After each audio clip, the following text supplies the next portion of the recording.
Welcome to Litpoetry, the podcast where we go on a journey of discovery, reading, analyzing, and discussing great poetry from around the world. Poetry is worth it because the reading and writing of poetry is a revolutionary act that has the potential to transform both the reader and our world.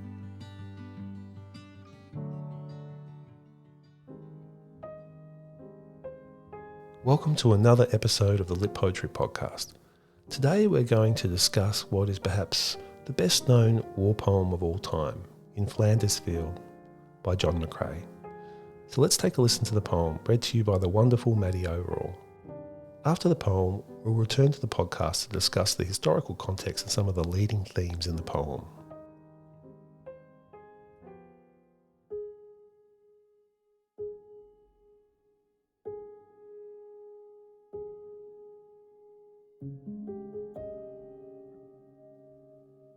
In Flanders fields the poppies blow, between the crosses row on row that mark our place, and in the sky the larks, still bravely singing, fly, scarce heard amid the guns below. We are the dead.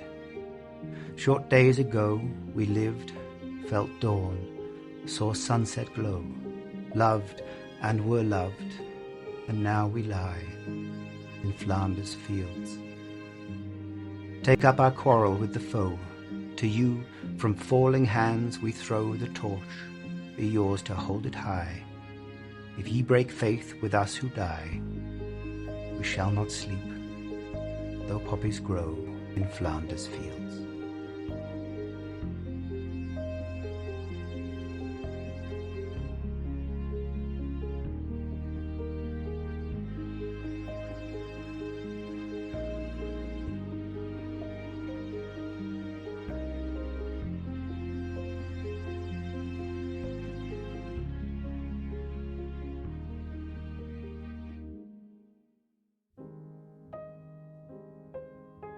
So let's start our discussion by looking at the historical context of the poem.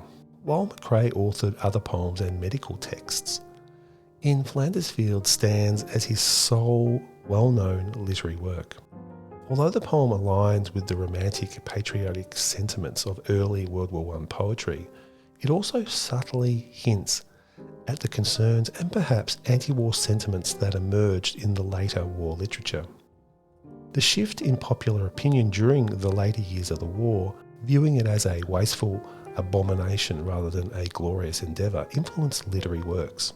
Poets like Siegfried Sassoon and Wilfred Owen depicted the horrors of war with vivid detail, rejecting the notion that patriotic killing and dying could be honourable.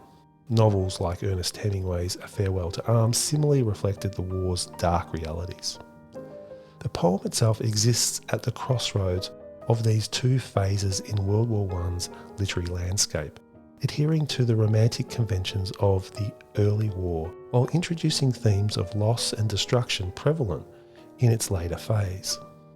McCrae penned the poem in 1915, capturing the initial fervour of World War I, which, despite being viewed as a noble and patriotic pursuit, would soon reveal its devastating consequences.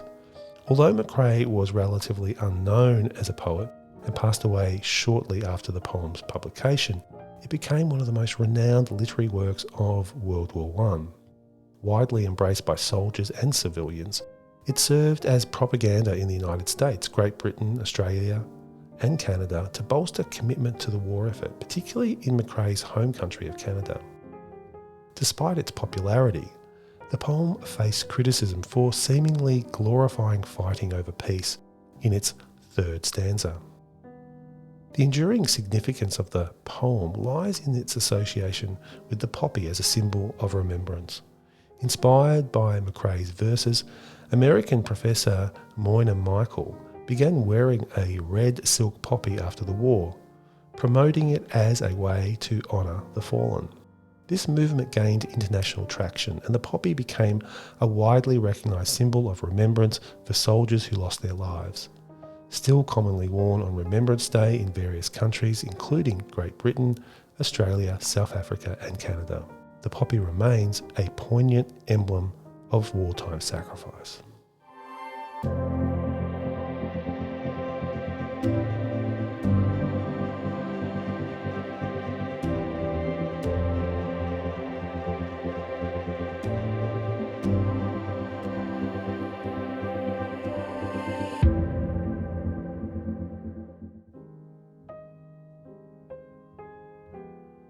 Welcome back.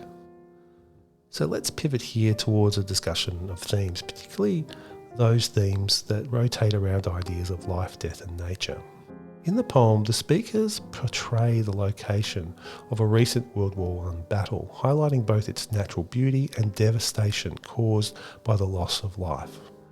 By juxtaposing two seemingly contradictory interpretations of the same place, the speakers demonstrate the perpetual balance between life and death, even in tragic circumstances.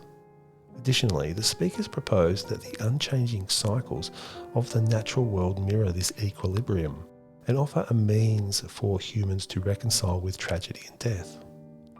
Death permeates the poem as a vivid force. The speakers immediately depicts the fields of Flanders, Belgium, adorned with crosses marking the graves of fallen soldiers, emphasising the profound impact of death on this site. The reference to the guns below at the end of the first stanza extend this impression, indicating the ongoing deadly conflicts in the field. The second stanza reveals that the speaker is in fact the dead, representing a collective voice of speakers who perished in the same location. Furthermore, it underscores that these deaths were premature and tragic, with the phrase "short days ago" highlighting this recent tragedy, and the warm imagery of dawn, sunset and love emphasising the significant losses endured by the speakers. The theme of death without repose continues through the final stanza, with restless imagery such as failing hands and the deceased that shall not sleep. Despite the prevailing impressions of tragedy, the speakers counterbalance them with images of beauty and tranquility by frequently referencing the stable cycles of nature. From the poem's outset, the poppies dominate, intertwining with the crosses and suggesting the emergence of something beautiful and alive from the described deaths. Poppies, symbolising rest and death since ancient times, accentuate the intimate connection between life and death. They are vibrantly alive, yet their presence eludes death. Mentions of the larks and their singing convey nature's robust life force extending beyond the battlefield's tragedy.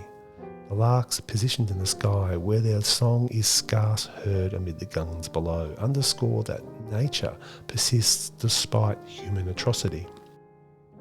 The second stanza reinforces the continuity of the natural world's balance, even in the face of human devastation, with references to the timeless cycle of dawn and sunset. Even amidst the restlessness of the dead who shall not sleep, the penultimate line emphasises that poppies still grow, echoing the initial line and highlighting the enduring beauty of natural forces like flower growth, especially in the face of death.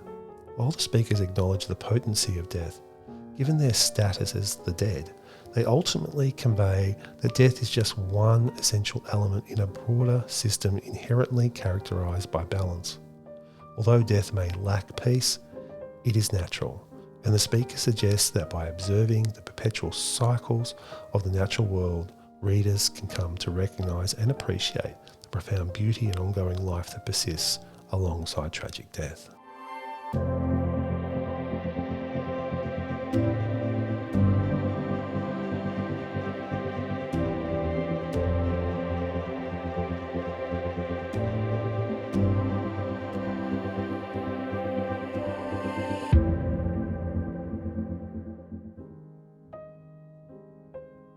Welcome back again. The uncomfortable cost of war is a theme that also arises in McCrae's poem, and it deserves attention. The poem, as I have explained, is articulated by a collective of soldiers recently deceased in World War I. By presenting them as a united entity and urging the speaker to participate in their struggle, these speakers intimate that war is a collective duty that impacts everyone. While some critics perceive the poem as a direct glorification of war, collective effort and soldier sacrifice, it also conveys war as a disruptive force that disturbs the natural order, Ultimately, the speakers refrain from clarifying the nature of their struggle, leaving readers to decide whether they are urging participation in war or advocating for its cessation. Identifying themselves as the dead, the speakers commence by detailing their circumstances to the reader. The second stanza in particular provides vivid accounts of the sacrifices made by the speakers in the name of war, highlighting the relinquishment of essential elements like sunrises and love. By involving the reader in their personal ordeal, the speakers foster a sense of communal experience, suggesting that war's burdens are shared by everyone in a society at war. The final stanza explicitly underscores this point as the speakers implore the reader to take up their quarrel with the foe and declare that they shall not sleep unless the reader continues the fight they initiated. It is evident that the speakers deem it crucial for the battle to be a collective effort, involving not only soldiers but everyone. However, alongside emphasising the shared responsibility of war, the speakers portray it as gruesome and senseless. In the first stanza, they convey that war casts a shadow over everything, making it challenging for humans to appreciate the beauty of birdsong amid the disruptive noise of the guns below. The losses described in the second stanza can be construed as a condemnation of war's senseless toll. While these losses may glorify the sacrifice, they also illustrate how war wrenches humanity from the natural rhythms of dawn and sunset, suggesting that war exists as an aberration outside the realm of nature. Given this alternative interpretation, the speaker's plea in the final stanza takes on a different nuance. If the speakers are attempting to convince readers that war is an atrocity, the symbolism behind the torch may be more intricate than simply perpetuating the same battles. The metaphorical torch might represent the speaker's effort to illuminate the horrors of war, and opposing the foe could signify putting an end to tragic losses akin to the ones endured by the speakers. The speakers deliberately leave this question unresolved. It remains uncertain whether they are urging the reader to support or oppose the war. However, they unequivocally emphasise that the reader bears the responsibility to make a decision. The call to hold the torch high demands that the readers acknowledge their own involvement and responsibility in war, irrespective of the interpretation chosen regarding the speaker's quarrel. And this is very interesting and pertinent in relation to what's unfolding in Israel at the moment.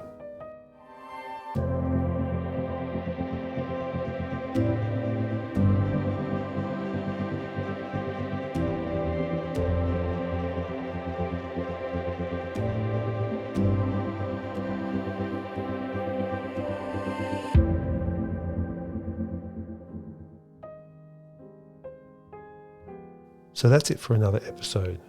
We'll be back next week with another poem to discuss. I hope you enjoyed this week's episode. We'll finish by listening one more time to the poem. I'll see you next week.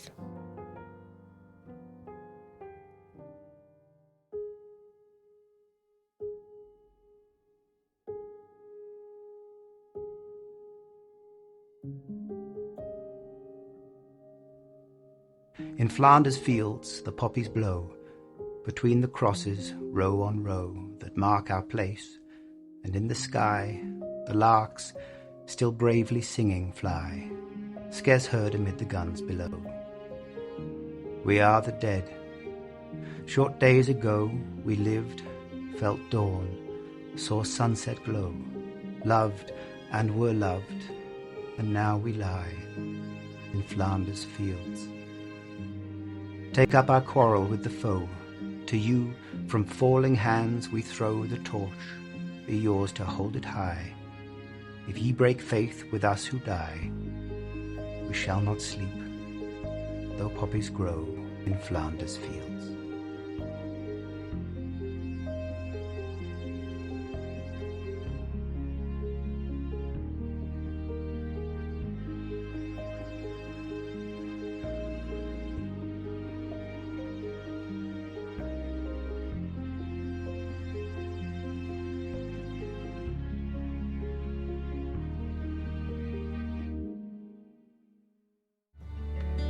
You've been listening to the Litpoetry podcast, presented by James Laidler. For more podcasts, poetry videos, and other useful resources, visit our website at www.litpoetry.com. Thanks for listening.